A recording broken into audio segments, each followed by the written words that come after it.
Hey guys, you're here for over a minute duration well and bubble.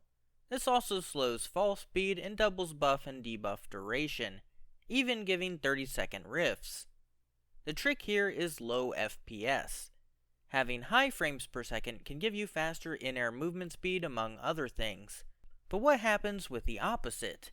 If you have 7 frames for around a minute, you'll get error code rutabaga.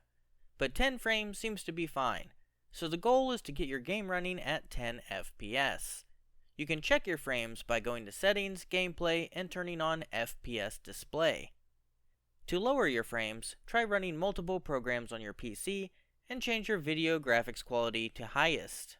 Max out your field of view, have a high resolution, and at the bottom, change render resolution from 100 to 200. That should significantly lower FPS for this game. While in low FPS, you will take and deal less damage, won't die to debuffs as quick like Creeping Darkness, get buffs longer, and rifts, swells, and bubbles you place will have double duration or more. This may also give you worse cooldowns and longer roaming super duration, basically hitting slow motion on the game clock. Anything that is determined locally by that clock is also affected. You could float a long time with heat rises, or last twice as long with debuffs like carrying Riven's heart before being teleported. You won't really benefit from playing like this, however your team can benefit tremendously from your sacrifice. One problem is you're going to run and shoot slower. This was a major issue for Day 1 Garden of Salvation, making consoles run under 30 FPS consistently. It's not as bad after Bungie made a couple performance patches for the boss.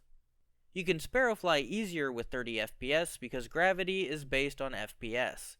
You're basically moon jumping at 10 frames. The key component here is an old graphics card. I recommend a GeForce GTX 1050 since that's what I used in this video. But anything around that power or slightly worse should be fine. Where does this seem usable?